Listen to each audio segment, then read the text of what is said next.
Hey everybody, it's Phil Serzula from Select Software, and today's Whiteboard Wednesday is focused on how is technology evolving the practice of human resources. And within HR, we're talking about talent acquisition, recruiting, people operations, kind of all that stuff. And to start off with, I want to talk about an example that I think we can all relate to that I think is very explanatory for how technology has evolved HR in the past and how it's pushing us right now. So let's think about job ads.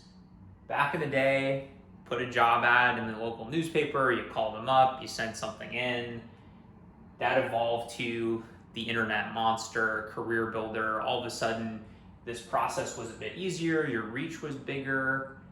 And then we had this next evolution where instead of going on to Monster and posting a job, you could do it right from your ATS. You could blast it out to Indeed, to Craigslist, to the niche job boards. You might have done this through your ATS. You might have done this through something like ZipRecruiter.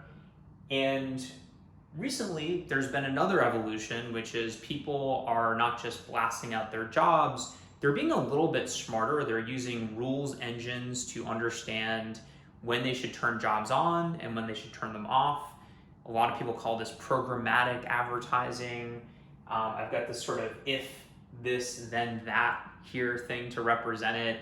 So it's, hey, if we hit 50 applications for our nursing role in Boston, then turn it off because we know from those 50 applications we're likely to make a hire. We don't want to get more applications that we need to weed through. There's a time savings there.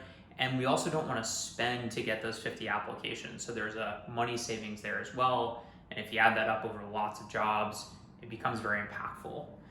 And the last evolution that's sort of happening right now is there's a very small amount of companies who are sort of migrating to this AI-based job posting thing where instead of defining these rules themselves, there's an algorithm that's basically looking at their ATS, their full funnel, and saying, hey, it's actually not 50 that we need.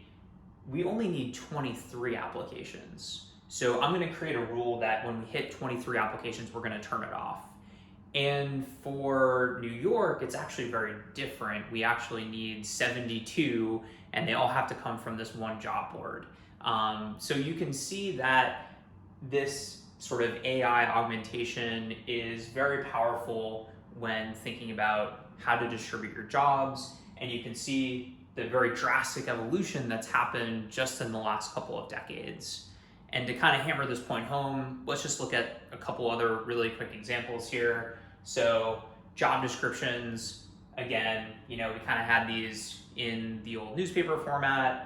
Then we had them on the internet. We put them in our own career websites, in our applicant tracking systems. We made them branded. We kind of evolved this to make them better.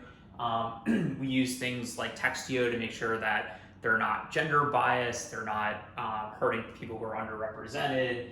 And we then added in things like chatbots and AI to augment these job descriptions to answer candidate questions about benefits, about culture, all that stuff, converting down the funnel. CV, same kind of evolution, paper thing, then they became better. This is more of a CV parsing thing. So, the ATSs, they had those keywords that they were looking for. People gamed those systems. The machine learning algorithms got slightly better, blah, blah, blah. You add in the chatbots, the automated screening questions, all that stuff, video interviews. The last sort of thing that I'll point out here is company culture. So this isn't all about talent acquisition. It's about the full employee life cycle. So company culture, sort of this like really hard to understand nebulous thing that we've gotten much better at with technology to understand. Hey, this team over here in the product function in New York City has a micromanaging boss, and we can see this from the Pulse survey data, from other sort of signals, and therefore when that manager has their one-on-one with their manager, here are the questions or topics that need to be discussed. Here's a course that this manager should take, and here's the stuff that we should be monitoring on that team to understand if things are getting better or not. There's all of this sophistication, and this is kind of where people analytics and really understanding the data in a deep way starts to get into this stuff to help, again, evolve human resources, people operations, whatever you want to call it. So here's, I guess, kind of the main themes here of how technology is helping HR to evolve.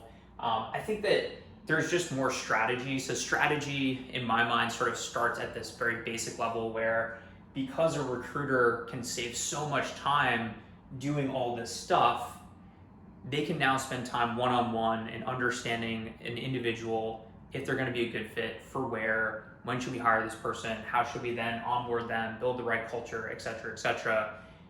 That sort of next level stuff beyond just the blocking and tackling of posting a job description, reading resumes, is now something we can actually do. More automation. I think that AI, a few years ago at HR Tech was a buzzword that everybody kind of had in their tagline. Didn't really mean anything. Most of the things that I played around with for demos were really broken. Now it's actually having a huge impact in many companies, and this is going to continue to evolve. These algorithms are going to get smarter, and it's not a bad thing. I think a lot of people hear automation and they're like, oh my God, my job's on the line. For the most part, your job is not on the line. Probably the stuff you don't like about your job is going to go away, and you're going to have more time to upskill, to learn, to think, and to think more about the last point here, which is value. So value, obviously, an individual is much more valuable to the organization because they're augmented. They have sort of this exoskeleton, which is technology and now AI. And the other last point I want to make here, which I make in many of my videos, is that the value that HR, People Ops TA is bringing is not just in this stuff. It's really in understanding the rest of the business, what's going on in product, sales, customer success, marketing, and how does that data, how do those systems interplay with what we should be trying to accomplish in our organization? Is there a massive churn problem in customer success that's slowing down our ability to grow revenue and therefore enterprise value? Okay, let's take the right system within culture to understand how do we make a dent in that problem. So some really interesting stuff. I mean, this literally has happened in a couple of decades, and it's crazy to think what the next couple of decades may bring. It's a really exciting time, I think, to be in this space, to see how technology can impact your team, your company for the better. Let me know in the comments what you think about technology and how it's transforming HR. Thanks for checking out the video. Phil Strazula from Select Software.